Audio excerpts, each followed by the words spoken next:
એટલા સુંદર હિલાયા કે ઘરની અંદર જે ગોપીઓ જે કામ કરતી હતી, એક ગોપી લીપણ કરતી હતી, એ લીપવાનો હાથ એઠા લઈને સીધી કનૈયા પાસે દોડી ગઈ. બીજી ગોપી પોતાના શરીર પર આભૂષણો પહેરતી હતી અને એ અધૂરા આભૂષણો પહેર્યા ના પહેર્યા કનૈયા પાસે પહોંચી ગઈ. ત્રીજી ગોપી પોતાની સાડી આમ હરખી કરતી હતી રાત્રે, તો એને પણ એ હજુ હરખી થઈ નથી ને સીધી કનૈયા પાસે પહોંચી ગઈ. એક ગોપી ચૂલા ઉપર દૂધ ગરમ કરતી હતી સાહેબ. હા, અને દૂધ ત્યાં ઉભરવાની તૈયાર આવી કનૈયાની વાસળી એને કાનમાં પડી. એક ગોપી દોડવા લાગી સાહેબ. એક ગોપી પોતાના પતિને ભોજન કરાવતી હતી અને એને કનૈયાની વાસળી જ્યાં સાંભળીને અને એને થયું કે આ પતિને ખાવ હોય તો ખાય, મારો હાચો પતિ તો મારો ઠાકર છે સાહેબ. એની પાછળ દોડી ગઈ. એક ગોપી પોતાના છોકરાને સ્તનપાન કરાવતી હતી. વિચાર કરો, બાળકને જ્યાં સ્તનપાન કરાવતા અધૂરું પડતું મૂકીને એક ગોપી ત્યાં દોડી ગઈ અને એક ગોપી ખાલી આંખની અંદર મેં સાંસતી ત્યાં અને કનૈયાની આ વાંસળી કાનમાં પડીને એ મેસનો લીસોટ એવો લાંબો થઈ ગયો કે એ મેસની આંખમાં હરખી કરવાને સીધી કનૈયા પાસે પહોંચી ગઈ. સાહેબ, આવો તો એના જીવનમાં ગોપીઓને વૈરાગ્ય હતો સાહેબ. સાચો વૈરાગ્ય આને કહેવાય. બાકી સત્સંગ સાંભળીને વૈરાગ્ય આવી જાય. બાપજી બોલતા એ બધું સાચું બોલતા હતા, પણ બાપજી આંગળી ઊંચી કરવાની કે કોઈ કરી તો નહીં સાહેબ. સાચો વૈરાગ્ય મારા તમારા જીવનમાં કોને કહેવાય કે જે આજે પોતાનો પતિ પોતાની પત્નીને બોલાવે કે પ્રેમિકાને બોલાવે ત્યારે ગમે તેટલા કામકાજ હોય ને કે નહીં, મારા હિત માટે જ મને બોલાવતા આવશે, એ બધું ત્યાગ કરીને એની પાસે પહોંચી જાય ને એ મારા તમારા જીવનમાં સાચો વૈરાગ્ય છે સાહેબ. આ ગોપીઓનો વૈરાગ્ય જો સાહેબ, એને પોતાનું ઘર છોડ્યું, પોતાનો દીકરો છોડ્યો, પોતાનો પતિ છોડ્યો અને એને જીવનમાં એક જ હતું કે મારો હાચો રખેવાળ તો મારો કનૈયો છે, મારો લાલો છે સાહેબ. પેલું કહેવાયું છે ને કે ઘરમાં આગ લાગે તો કઈ શું કરાય? બોલો જો શું કરાય? પડોશીને પૂછાય કે ઘર છોડીને ભગાય? ઘરમાં આગ લાગે તો પણ શું કરાય? પડોશી પૂછવા જાવ? એ મારા તમારા જીવનની વૈરાગ્યની આગ લાગે ને તો સાહેબ પછી કોઈને પૂછવા ના રહેવાય. એ ઘર છોડી પછી દોડવાની જ વાત કરવાની સાહેબ. એમ અહીંયા ગોપીઓ સ્વયં પોતે આવી અને ભગવાને તમામ ગોપીઓનું સ્વાગત કર્યું સાહેબ. અને કઈ રીતના? સ્વાગતમ વો મહાભાગ પ્રિયમ કિમ કરવાણીના વ્રજસ્યાનામયં કસ્તે વૃતાગમનં કારણં. ભગવાન કૃષ્ણએ કદમના ઝાડ ઉપર તમામ ગોપીઓને કહ્યું કે હે મહાભાગ્યશાળી મારી ગોપીઓ, તમારું સ્વાગત છે, સ્વાગત છે. ભગવાનને થયું કે આ મારી ગોપીઓ મારી સાથે રાસ રમે એવી સક્ષમ છે કે નહીં, તો એના માટે શું કરવું જોઈએ? પરીક્ષા લેવી પડે. તમે જો સાહેબ, આ મહારાસ એમ નહીં રમાયો ભાગવતની અંદર. ભાગવતની અંદર મહારાસ એમ નથી રમાયો. ભગવાન કૃષ્ણે તમામ ગોપીઓનું સ્વાગત તો કર્યું, પણ ભગવાનને થયું કે આ શરદ પૂર્ણિમાની 16 કલાઓની ખીલની ચાંદનીમાં આ ગોપીઓ મારી સાથે રાસ રમે એવી સક્ષમ છે કે નહીં. પછી એ રાસ રમતા રમતા મોબાઈલ ઉપર પછી હાલો હાલો હું તો રાસ રમું છું, હાલો હાલો હું તો ગરબા ગાઉં છું. એ રાસ વખત કઈ કોઈની હારે ફોન ના કરાય સાહેબ. ભગવાનનો રાસ રમતા હોય અને કદાચ ન કરનારે જો હાફ નીકળે ને તોય દોડાડે, કારણ કે પ્રભુનો રાસ છે. પછી એ ટાઈમે તો નાગ નીકળ્યો તો આવો દોડો આપણે, ભાગો ભાગો. ત્યારે સાહેબ એ નાગ પણ તમારી સાથે રમવાય આવ્યો હોય, કારણ કે મારો કૈલાસનો પતિ ભોળોનાથ ગોપી બનીને એ રાસની અંદર સાહેબ વિચાર કરો મહારાસ રમાવેલો છે. એમ અહીંયા ભાગવતમાં કહ્યું છે કે 10 શ્લોકની અંદર ભગવાને ગોપીઓની પરીક્ષા લીધી. અને પરીક્ષામાં એને શું કહ્યું ખબર છે ગોપીઓને? કે ગોપીઓ આવી રીતના ઘરની બહાર રાત્રે નીકળાય નહીં. રાત્રે નીકળવું હોય ને તો તમારા ભાઈ હોય, તમારો પતિ હોય, કે તમારા પિતા હોય, કે ઘરનો કોઈ પણ સભ્ય હોય ને તો ઘરની બહાર નીકળાય. આવી રીતે ડફ દે ઘરની બહાર નીકળી ન જવાય.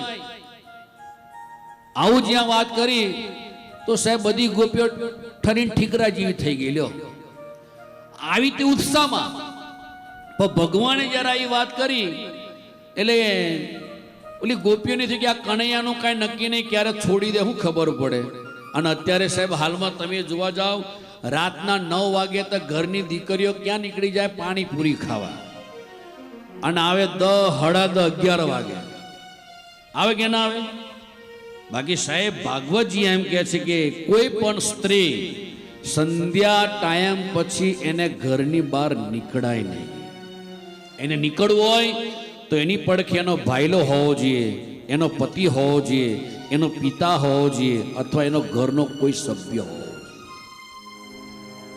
ભગવાને આવી જ્યાં ચર્ચા કરી ગોપીઓને કહ્યું કે કૃષ્ણને કહ્યું કે જો આવી રીતના તારે અમને તરત છોડવા જતા તો શું લેવા બંસરી વગાડીને ત્યાં અમને બોલાયા, અને હવે જો તું અમારી સામે આવી વાત કરીશ તો અમે અમારા પ્રાણ છોડી દઈશું. અમે અમારું ઘર છોડ્યું કનૈયા, અમે અમારો પતિ છોડ્યો, અમે અમારા દીકરા છોડ્યા, અને હવે તું એમ કહે છે કે આવી રીતના નીકળાય નહીં તો હવે અમને રાખશે કોણ? અમે ક્યાં જઈશું? અને હવે જો તું નહીં રાખે તો અમે અમારા પ્રાણ છોડી દઈશું. અને પરિણામ જ્યારે ગોપીઓ રડતી રડતી સાહેબ અહીંયા કહ્યું છે કે 11 શ્લોકની અંદર જે ગોપીઓ રડતી રડતી વાત કરે છે ત્યારે કનૈયાને થયું કે આ ગોપીઓ મારી મય બની ગઈ છે. અને એક કનૈયાને વિશ્વાસ બેઠો કે આ ગોપીઓ અધૂરો મૂકીને નહીં જાય. અને પછી તો સાહેબ મહારાસની શરૂઆત થઈ ગઈ. આપણે પણ આજે મહારાસ રમવો જ પડે સાહેબ, કારણ કે 5 દિવસ સુધીને આપણે કનૈયાની બહુ ચર્ચા કરી. અને હવે ચાલો મહારાસનો થોડોક રમઝટ બોલાવી લઈએ અને ત્યાર પછી આપણે ભગવાનના વિવાહ તરફ જઈશું. માટે આવો ભગવાન આ કહેવાયું છે કે આ મહારાસની અંદર સાહેબ આ રાસ જીવ અને શિવનો રાસ છે, ભક્ત અને ભગવાનનો રાસ છે. અને આ રાસની અંદર એવું કહેવાયું છે કે જે વ્યક્તિ એક ચક્કર લગાવશે ને તો એને એક ચક્કરની યોનિનું ફળ મળશે કે આપણે 84 લાખ પ્રકાર યોનિની અંદર ફરવાનું છે. કેટલા લાખ? 84 લાખ પ્રકાર યોનિની અંદર મારે તમારે ભટકવાનું છે. અહીંયા જેટલા ચક્કર મારશો ને એટલા યોનિ તમારા અહીંયા ભગવાન માફ કરી દેશે, માઇનસ કરી દેશે. એમ જેટલો અહીંયા રાસ રમાઈ લેવાય આજે રમી લો, પછી કાલે કોઈ રાસ આવશે નહીં. આજે આ છેલ્લો રાસ અને મહારાસ. અને રૂડી રે રંગી લે 2 તાલી કે 3 તાલી લેવો છે? 2 તાલી.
રાસ રમારો રમારો કાનો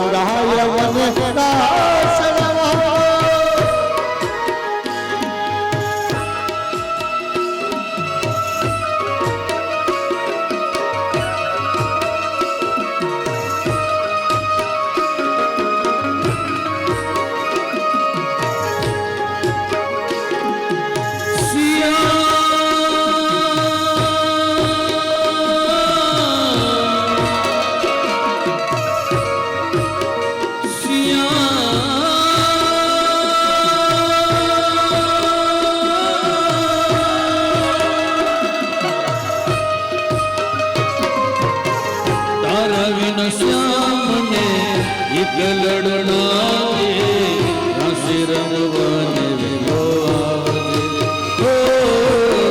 તારા વિન શ્યામને એક લડનારે રાસે રમવાને વેલો આવજે. રાસે રમવાને વેલો આવજે. રાસે રમવાને વેલો આવજે. તારા વિન શ્યામને એક લડું લાગે રાસે રમવાને વેલો આવજે. તારા વિન શ્યામ તારા વિન શ્યામ રાસે રમવાને વેલો આવજે. રાસે રમવાને વેલો આવજે. તારા વિન શ્યામને એક લડું લાગે રાસે રમવાને વેલો આવજે.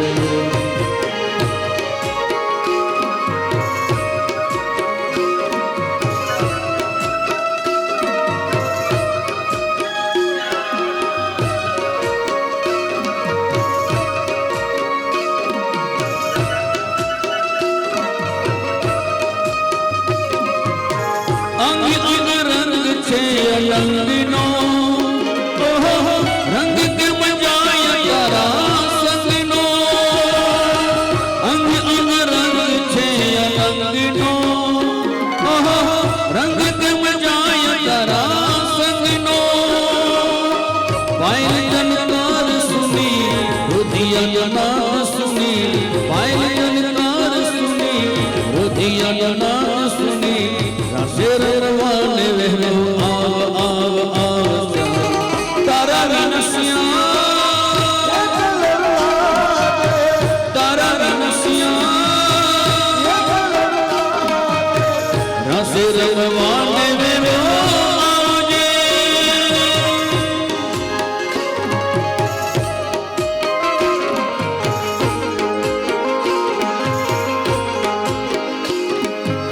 આશા ભર્યા રે અમે આવ્યા મારવાને રમાડ્યા રાત્રે આવીને આશા ભર્યા.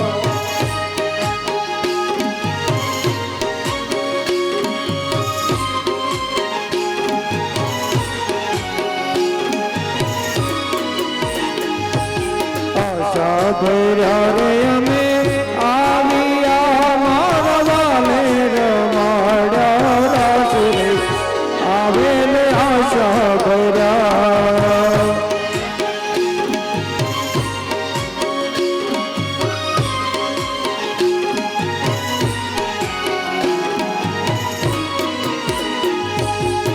શરદ પૂનમની રાતડીને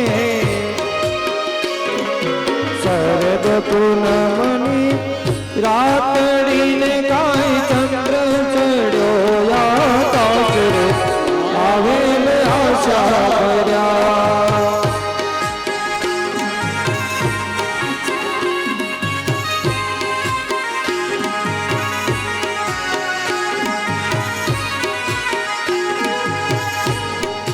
ઓ કાન ચડ્યા કદમને જાડ બેઠા ઉતરો ને કાન ચડ્યા કદમને જાડ બેઠા ઉતરો ને.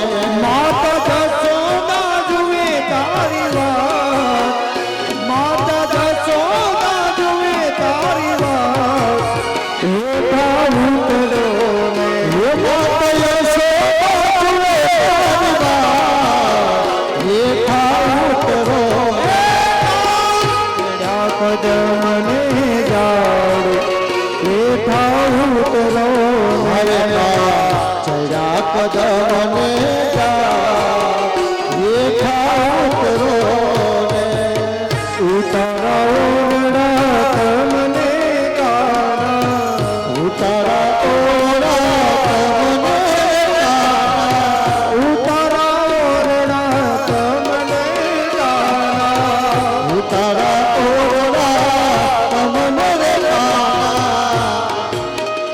દેશુ દેશુ મેળી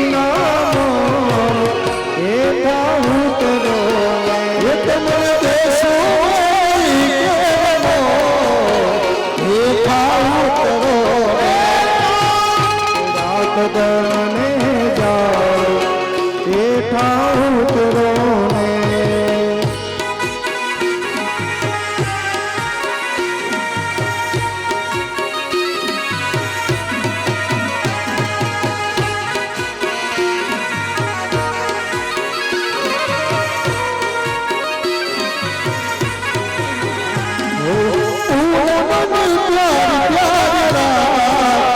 आज तो ना जाते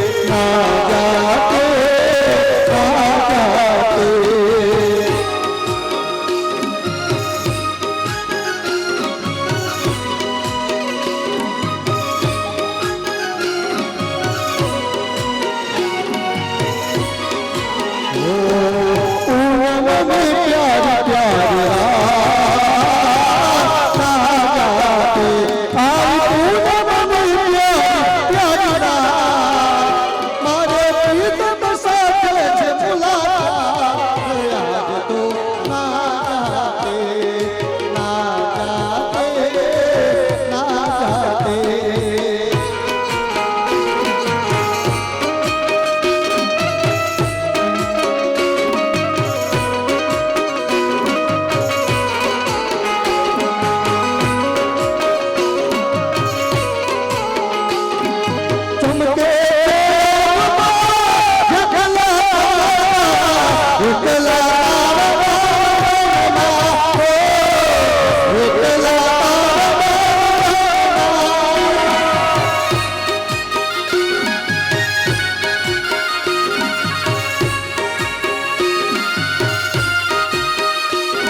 તાળી પાડો તમારા રાની રે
ઠાકોરના ઠાકોર તારા બંધ દરવાજા ખોલ ખોલ ખોલ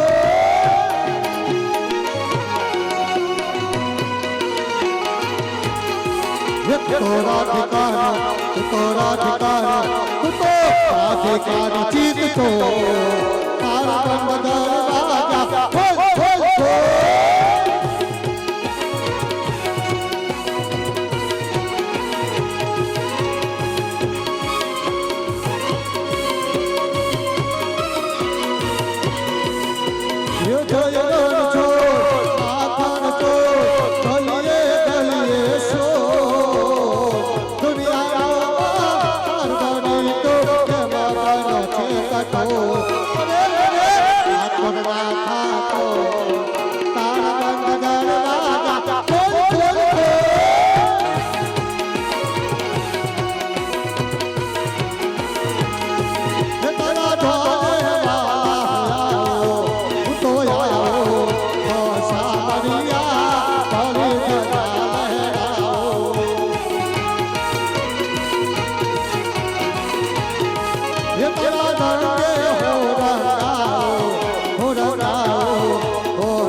શશી ફલ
કાનુડો સુજાણે મારી પીઠ ઉતારો સુજાણે મારી પીઠ જળને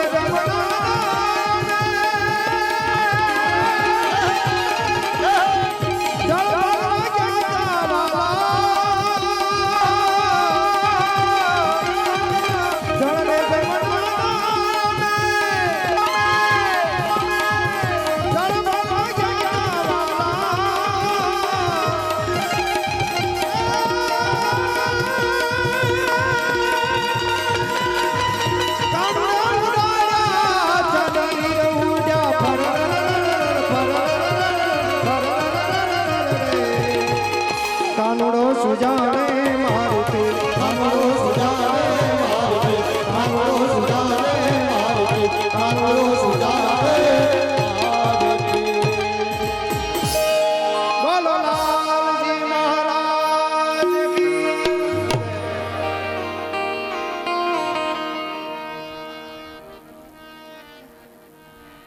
બોલો કૃષ્ણ કનૈયા લાલ કી જય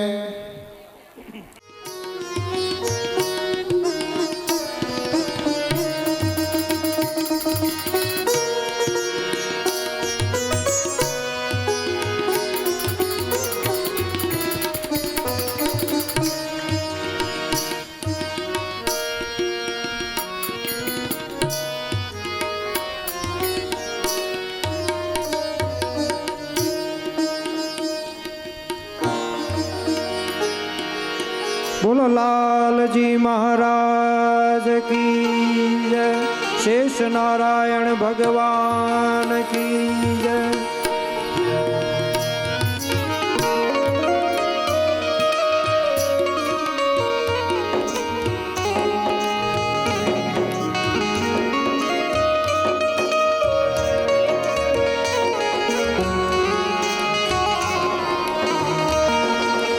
પૂજ્ય બાપુના હસ્તે એમને કવર આપીએ છીએ.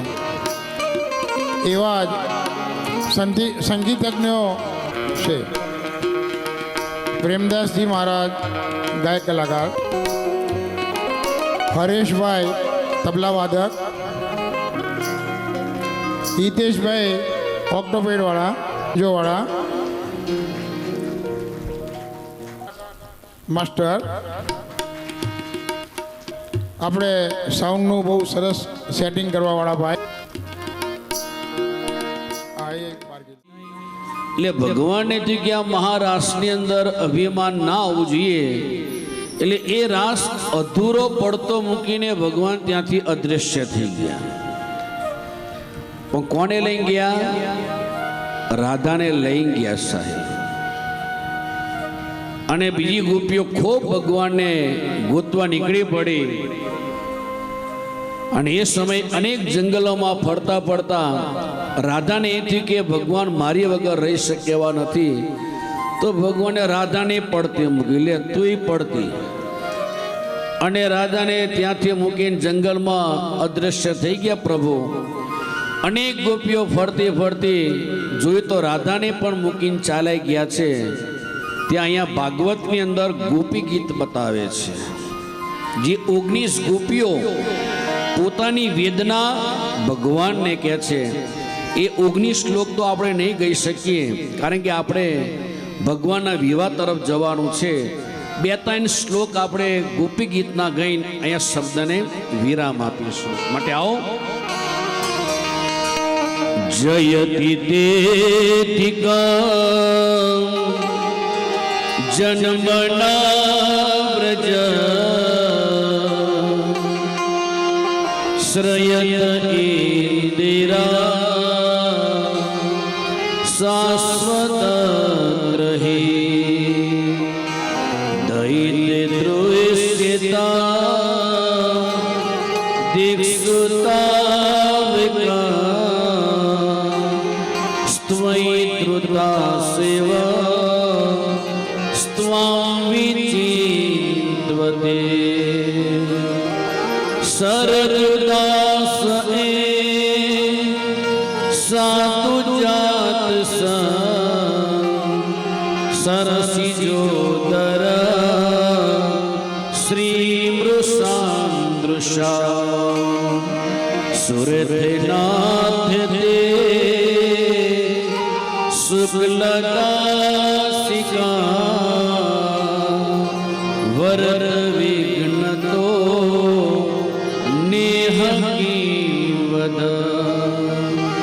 વિષયા પિયા વ્યાદ રાક્ષસા વર્ષ મારુતા વૈદ્રુતાનલા વૃષદયાત્મજા વિશ્વતો ભયા વૃષભદેવય રક્ષિતા. અનેક ગોપીઓ ભગવાનના વીરની વેદના રડતી રડતી ગઈ રહી છે. અને એ સમય વેદના ગાતી ગાતી ભગવાનને કહે છે કે જો આપ અમને નહીં મળો તો મારા પ્રાણ છોડી દઈશું. ફરી જ્યારે પાછા પ્રાણની વાત આવી ભગવાન એથી કે મારી ગોપીનું અભિમાન તૂટી ગયું છે. અને ભગવાન ત્યાં પ્રગટ થયા. પછી મહારાસ ફરી રમાણો. એક ગોપી એક કૃષ્ણ, એક ગોપી એક કૃષ્ણ, એવી એક રાસલીલાની કથા બતાવી. અને ત્યારબાદ મથુરાની અંદર કંસને મળવા નારદજી આવ્યા. નારદજી કહે છે કે કંસ, તને ખબર છે કે તારો દુશ્મન ક્યાં રહે છે? હા, થોડી ઘણી સમાચાર તો મળ્યા છે, કારણ કે જેને જેને મેં મોકલ્યા છે ને હજુ પાછા નથી આવ્યા. એટલે વ્રજની અંદર મારો દુશ્મન છે, પણ કોણ છે હજુ પત્તો નથી લાગતો. એટલે કહ્યું કે નંદરાયજીના ઘરે જે દીકરો છે ને એ તારો દુશ્મન છે, તારો કાળ છે. આવો નારદજી, કારણ કે હવે કંસનું પાપ ભરાઈ ગયેલું હતું અને ભગવાનને જો આગળ ઘણી બધી લીલાઓ કરવાની હતી. એટલે કંસે અક્રૂરજીને ક્યાં મોકલ્યા? વ્રજની અંદર મોકલે છે. અને અક્રૂરજી સ્વયં પોતે નંદ બાબા અન્ય ગોવાળોને લઈને સાહેબ ક્યાં આવે છે? મથુરામાં આવે છે. અને મથુરાની અંદર હજુ ભગવાન પોતે જ્યાં એન્ટ્રી મારી અને નગર જોવા નીકળ્યા તે સામેથી ધોબી મળે છે. અને કહ્યું કે ધોબી કાકા, આ વસ્ત્ર અમને આપશો? ઓલો ધોબી એવો ઘમંડી હતો ને, એટલે બળફા બોલવા લાગ્યો. અમારા કાઠિયાવાડી ભાષા શું કહેવાય કે બળફા, નહીં કે આ બળફા બોલ બોલ કરે છે કે. એટલે એવા શબ્દો બોલવા લાગ્યો ને, ભગવાને એવી તમાચ મારી કે ધોબીને ત્યાં અચ્યુતમ કેશવમ કરી નાખ્યો. તમને અચ્યુતમ કેશવ બોલતા આવડી ગયું ખરું? આવે કેમ? એટલે ધોબીને સાહેબ ત્યાં ઢાળાઈ દીધો. ત્યાર પછી આગળ દરજી પાસે ગયા, કપડાં લઈને કહ્યું કે દરજી કાકા અમને આ કપડાં સરસ તૈયાર કરી દો, સીવી દો. દરજીને ખબર પડી કે ધોબીને એક જ તમાચામાં જો મારી નાખ્યો તો આને ઠેકાણે મારું શું કરે, એટલે તરત જ બીજા જે કામ કરતો તે અધૂરા મૂકીને આ કપડાં લેવાની શરૂ કરી અને સુંદર એવા કપડાં સીવીને આપ્યા અને ભગવાને સંપત્તિનું એને દાન કર્યું. ત્યાંથી શ્રી માળીને કહ્યું કે સુંદર એ માળ આપી, એને પણ આજે ભગવાને આશીર્વાદ આપ્યા. ત્યાંથી આગળ જાય છે, કુબજા મળે છે. જે કુબજા આજે કંસના માટે સુંદર એવી ચંદન ઘસીને જતી રહી અને કહ્યું કે હે કુબજા, આ ચંદનના અધિકારી આજે અમે છે, તું અમને ચંદન લગાડીશ. ભગવાનનું શરીર જોઈને કુબજા એટલી સુંદર અંદરથી દેખાણી કે આ ચંદનનો પૂરેપૂરો અધિકાર આજે તો આનો જ છે. એટલે કુબજાએ સ્વયં ભગવાનને તિલક કર્યું. ભગવાને એના જે 3 અંગ વાંકા હતા એ સીધા કરી નાખ્યા. કારણ કે કોઈનો ભાર ન રાખે મુરારે, આપે વ્યાસ સહિત ગીરધારે. ત્યાંથી ભાઈ ભગવાન જાય છે ધનુષ્ય. જે ધનુષ્ય કોણ હતું તમને ખબર છે? મથુરાની અંદર જે ધનુષ્ય હતું એ ધનુષ્ય કોનું હતું ખબર છે? તમે હું કથા સાંભળ્યું મને કહો તમે પહેલા, કઈ કથા સાંભળ્યું તમે? એ ધનુષ્ય હતું કોનું મથુરાની અંદર? ઇતિહાસ એવો કહે છે કે એક દિવસ કંસ છે ને મહેન્દ્રગીરી પર્વત ઉપર પરશુરામ ભગવાનને મળ્યો અને પરશુરામ ભગવાનને કહે છે તમે મારી સાથે યુદ્ધ કરો. પરશુરામ ભગવાન કે તું મને ઓળખે છે? તો કે હા તમે પરશુરામ છો. તે કામ કર, આ ધનુષ્ય તું ખાલી ઉચકી બતાવ. જો આ ધનુષ્ય તું ઉચકીશ ને તો હું તારી સાથે યુદ્ધ કરીશ. સાહેબ કંસે એટલી બધી મહેનત કરી કે ધનુષ્ય એ ઉચકી જ ના શકાયું. એટલે કંસનું જે અભિમાન હતું ત્યાં ઢળી પડ્યું. અને એ ટાઈમે કંસ કહે છે મને કાંઈક આપો તમે. ત્યારે પરશુરામ ભગવાને કહ્યું કે આ ધનુષ્ય લે, હું તને આપું છું. જે કોઈ પણ વ્યક્તિ આ ધનુષ્ય ઉચકશે ને એ તારો કાળ હશે, એ તારો મૃત્યુ હશે. એટલે એ મથુરામાં જે ધનુષ્ય હતું એ કોનું હતું? પરશુરામ ભગવાનનું હતું. સાહેબ બરાબર છે ને કે મારી ભૂલ થાય છે? પરશુરામ ભગવાન. તમે જો રામાયણની અંદર જે ભગવાને જનકપુરમાં ધનુષ્યના 2 ટુકડા કર્યા ત્યાંથી ભક્તિ લાયા હતા સાહેબ. અને આ ભાગવતની અંદર જે મથુરામાં ધનુષ્ય તોડ્યું ને એ તોડવાનો મૂળ કારણ કે કંસનો અહંકાર તોડી નાખ્યો હતો. એટલે જીવનની અંદર તમારી પાસે હામ દામ ઠામ જે હોય ને એનો અહંકાર નહીં રાખવાનો. બધી ઈશ્વરની કૃપાથી સાહેબ આપણે જલસા કરીએ છીએ અને ઈશ્વરની કૃપાથી લીલા લહેર કરીએ છીએ. બાકી આપણે તો કેવા હતા? ખાલી હાથે આવ્યા હતા ને ખાલી હાથે. બાકી આ જે કંઈ પણ જલસા કરો છો ને ધુબાકા મારો છો ને એ બધી ભગવાનની કૃપાનું ફળ છે. એમ જીવનમાં કોઈ પણ વસ્તુ પ્રત્યે બહુ આસક્તિ નહીં રાખવાની. આજે તમે આ દાન કરો છો ને એ દાનનું એક અર્થ થાય છે ત્યાગ. તમે બધું ત્યાગો છો. શું કરો છો? દાન કરવાથી તમે ત્યાગની વૃત્તિ અપનાવો છો. એટલે જ નથી સંતે દાન કરો દાન કરો દાન કરો. એટલે એવું નથી કે મંદિરમાં જ કરવાનું સાહેબ. જ્યાં જેને જે જરૂર છે ત્યાં આપો. એટલે તમારા જીવનનો સાચો તમે ત્યાગ કરી રહ્યા છો. એમ અહીંયા ધનુષ્ય સ્વયં ભગવાન કૃષ્ણ અને બલરામજીએ ત્યાં તોડી નાખ્યું અને એના કડાકા ભડાકા એવા થયા કે એનો અવાજ મથુરાના મહેલની અંદર કંસને સંભળાણો અને કંસના શહેર રૂવાટા ધર થવા લાગ્યા. આ બાજુ ભગવાન કૃષ્ણ બલરામ નંદરાયજી પાસે આવે છે. બીજા દિવસે અખાડાની અંદર અહીંયા કુલે આ પીડીને હાથીને તૈયાર કર્યો. ભગવાન એને મારીને અખાડામાં આવ્યા. તલ તુસલ ચાનુર અને મૃષ્ટિ સાથે યુદ્ધ કરે છે.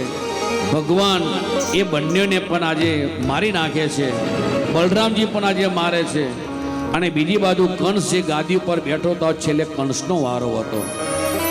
ત્યારે ભગવાને બલરામને કહ્યું કે તું યાદવનું ધ્યાન રાખ, કંસ મામાનું ધ્યાન આવે હું રાખું છું.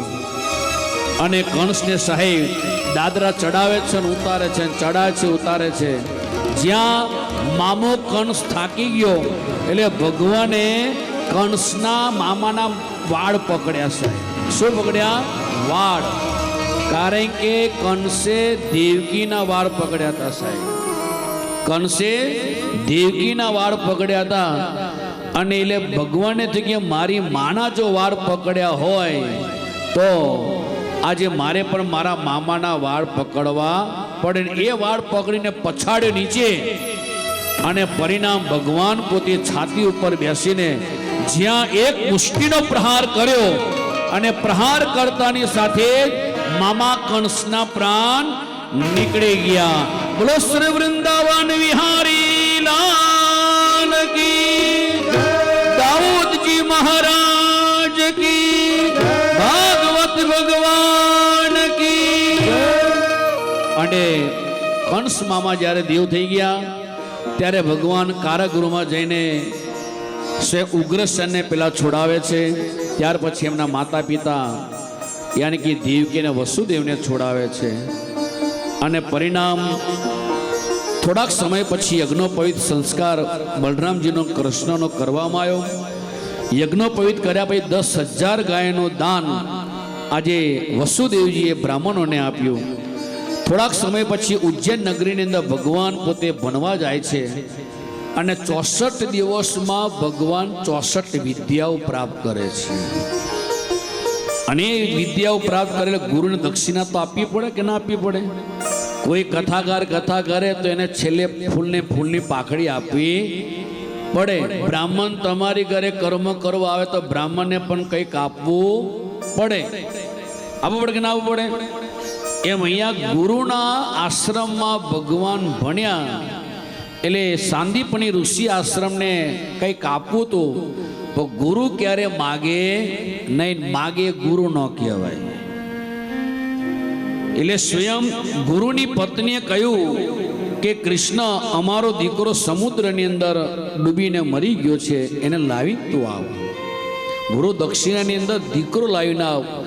અને બલરામજી અને કૃષ્ણ એ સમુદ્રની અંદર શંખાસુર નામનો રાક્ષસ પાસેથી ભગવાન પોતે એ ગુરુના પુત્રને લાવે છે અને ગુરુ દક્ષિણા અર્પણ કરે છે. ત્યારે સાંદીપની ઋષિ કહે છે કે જા, જે મેં તને વિદ્યા આપીને એ જીવનમાં એ વિદ્યા તને ક્યારે લુપ્ત નહીં થાય. દિન અને પ્રતિદિન તારી વિદ્યા આગળ ને આગળ વધતી જશે. ગુરુએ એવા સરસ આશીર્વાદ આપ્યા. અને ત્યારબાદ ભગવાન ભણીને આવે છે મથુરાની અંદર. જે મથુરાની અંદર દેવકીમાં સ્વયં પોતે જમવા જ્યારે કૃષ્ણને બેસાડે છે ને તો એના થાળીની અંદર માખણ હતું સાહેબ. અને એ માખણ જ્યાં જોયું એટલે કનૈયાને શું યાદ આવી ગયું? ગોકુળ યાદ આવી ગયું, યશોદા યાદ આવી ગઈ, નંદ બાબા યાદ આવી ગયા, ગોપી યાદ આવી ગઈ. એટલે એને એ આખો એ થાળ અધૂરો મૂકીને કનૈયો છત ઉપર જઈને એ ગોકુળને જોવે છે અને આંખોમાંથી દળ દળ આંસુ વહી જાય છે. ત્યારે દેવકી ઉદ્ધવને કહે છે, ઉદ્ધવ તપાસ તો કર, કનૈયા કેમ આજે ખાધું નહીં? અને એ ટાઈમે ઉદ્ધવ કહે છે કે કનૈયા, દેવકી માં પૂછે તે ખાધું કેમ નહીં? અને એ ટાઈમે કૃષ્ણ કહે છે કે ઉદ્ધવ, મારી માં દેવકીને કહેજે કે તારે મારા થાળમાં જે મૂકવું એ મૂકજે, પણ માખણ ના મૂકે. જ્યારે જ્યારે આ માખણ જોઉં છું ત્યારે મને મારી ગોકુળ યાદ આવી જાય છે, યશોદા યાદ આવી જાય છે, ગોપીઓ યાદ આવી જાય છે. ત્યારે ઉદ્ધવ કહે છે, કનૈયા આવું કાંઈ હોતું નથી. માણસ છોડી દે ને એટલે બધું ભૂલી જાય. એકવાર જે સ્થાન છોડે એ ભૂલી જાય. પણ ઉદ્ધવજી એટલા બધા જ્ઞાની હતા એટલે એને પરીક્ષા કરવા માટે એક ચિઠ્ઠી લખી અને ગોકુળમાં મોકલે છે. અને ગોકુળમાં જઈને ઉદ્ધવ નંદ બાબા યશોદાને મળે છે અને પછી છેલ્લે સાહેબ ગોપીઓને મળે છે.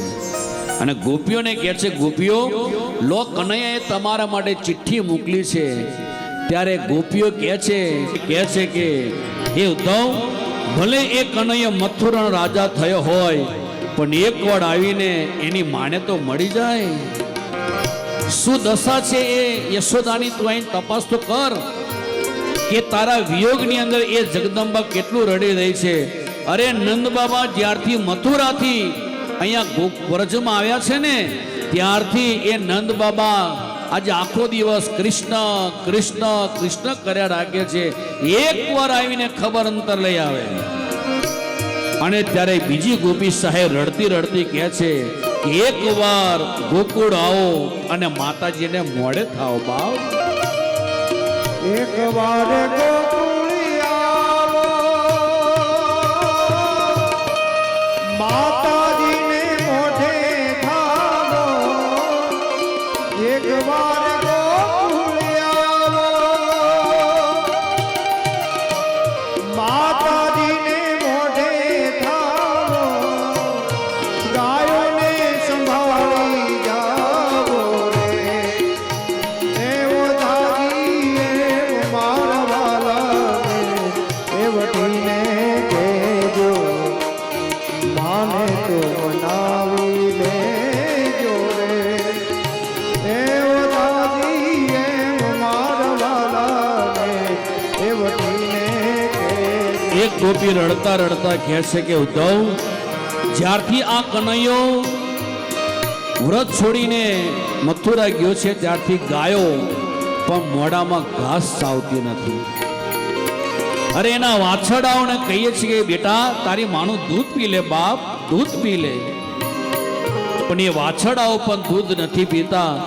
તારે એક સમય આ ગોકુળ છોડવું તું જ, વ્રત છોડવું તું જ, તો ત્યાં આટલો બધો પ્રેમ કેમ આપ્યો, આટલો બધો વાલ તે કેમ કર્યો આ બોલ જીવોને, આ ગોકુળના નગરવાસીઓને? તને ખબર જ હતી કે એક સમય અમારે આ છોડીને જવાનું છે. તો હે ઉદ્ધવ, એ કનૈયાને કહેજે કે તારે આટલો પ્રેમ આપવાની જરૂર નથી. અને એ ટાઈમે એક ત્રીજી ગોપી કહે છે કે ઉદ્ધવ, અમે એવું સાંભળ્યું છે કે કનૈયાએ મથુરાની અંદર કુબજાની સાથે લગ્ન પણ કરી લીધેલા છે. અરે ગમે તેની સાથે કરશે, અમારે કોઈ ના નથી. પણ એકવાર આવીને બાપ આ ગોકુળની વ્રજની દશા તું જોઈ જા. ત્યારે ત્રીજી ગોપી કહે છે કે કુબજા છે રંગે કાળી અને કાળા તમે વન માડી સાહેબ. કુબજા છે રંગે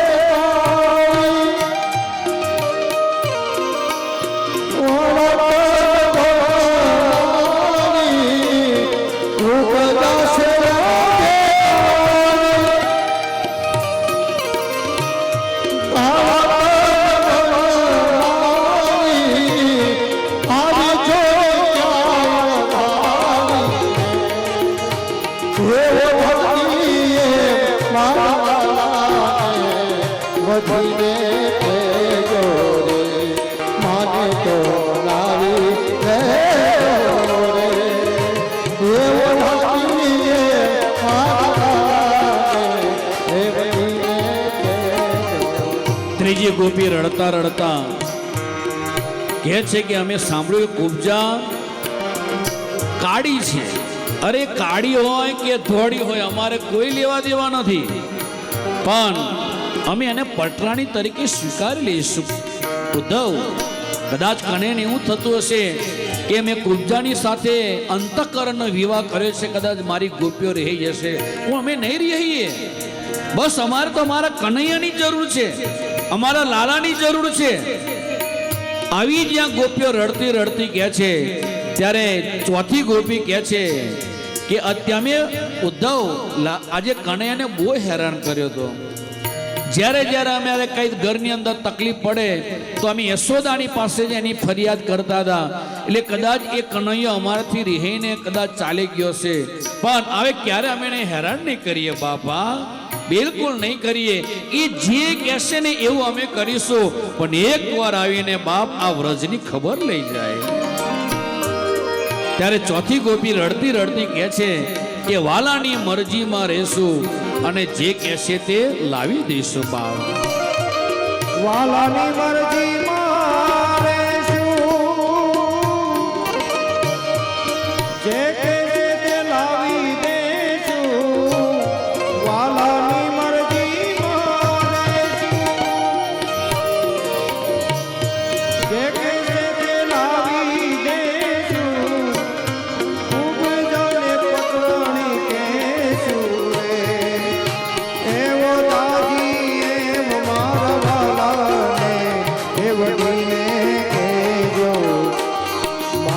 તો મનાવી લેજો રે એવો દાદી એમ મારા વાલાને એ વડીને કહેજો.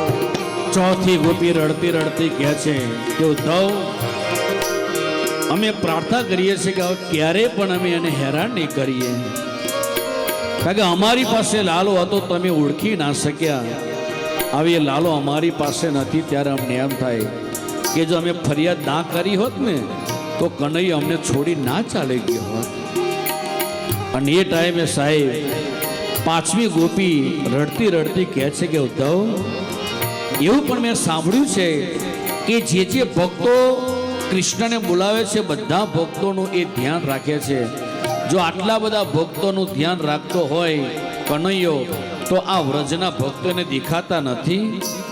રાત ને દિવસ એને આજે યાદ કરે છે, અરે અમે અમારા પતિને છોડી દીધા, અમે અમારા દીકરાઓને છોડી દીધા, અમે અમારું ઘર છોડી દીધું.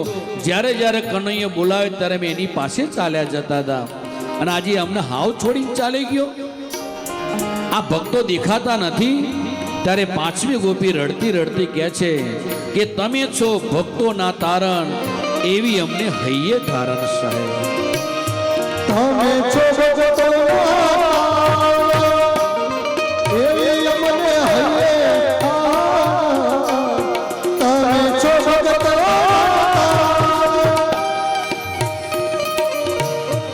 એવી અમને હૈયે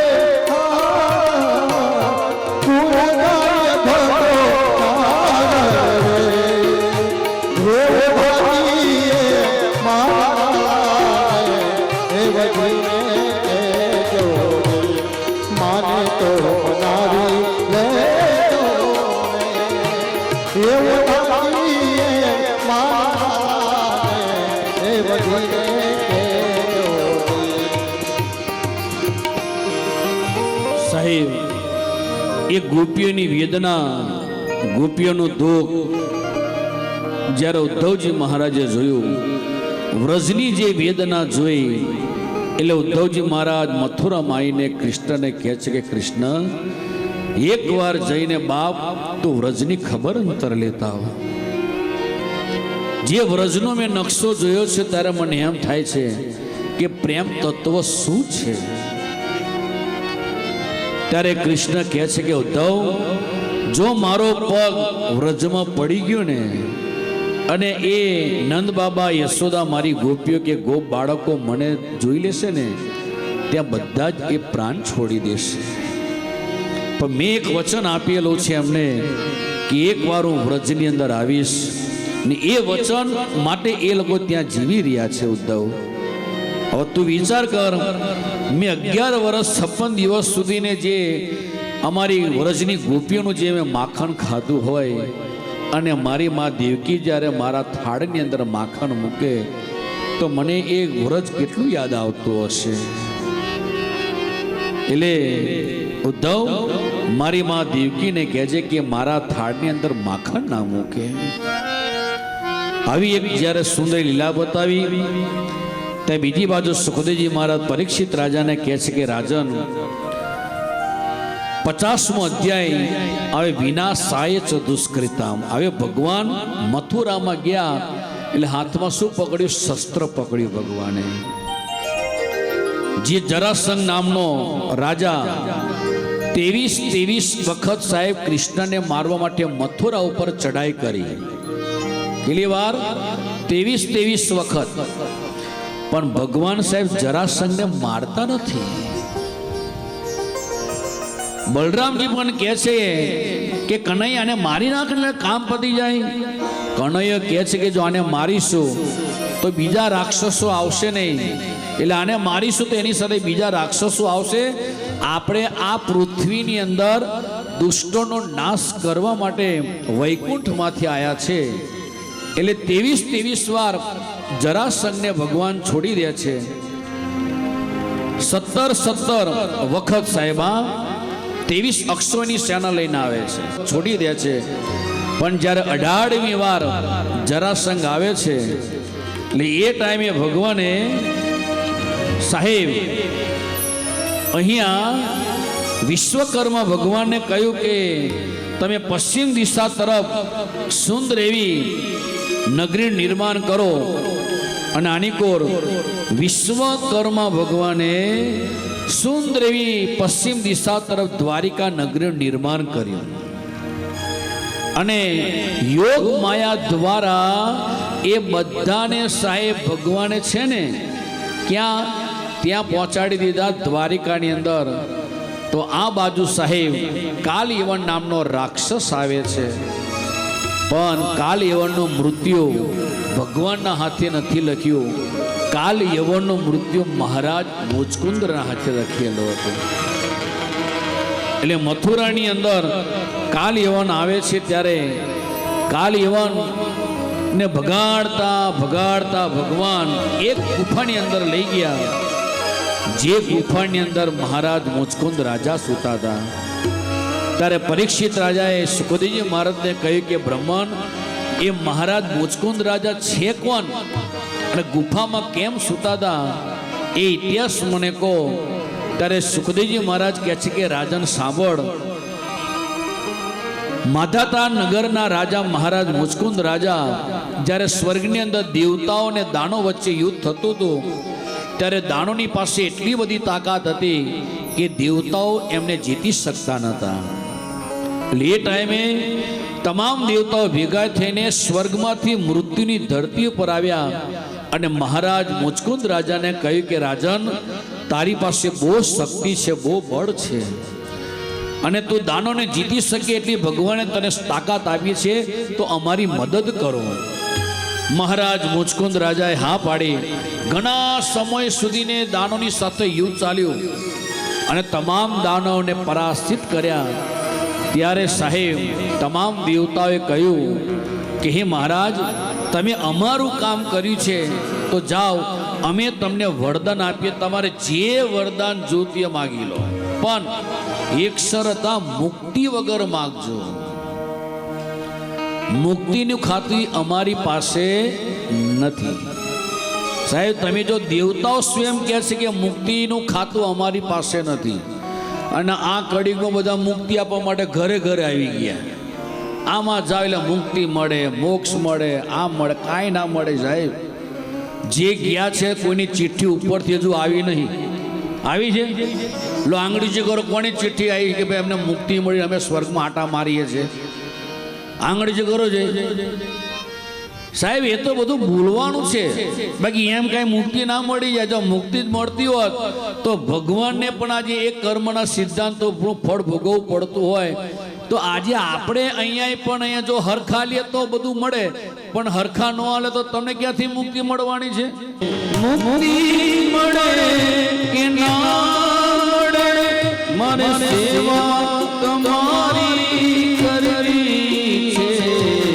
મેવા મળે કે ના મળે, મારે પૂજા તમારી કરવી છે. મેવા મળે કે ના મળે, મારે પૂજા તમારી કરવી છે. સાહેબ મુક્તિ શું લેવા માંગવી જોઈએ? આ દેવતાઓ સ્વયં પોતે મહારાજ મુચકુંદ રાજાને કહે છે કે અમારી પાસે મુક્તિ ખાતું છે જ નહીં.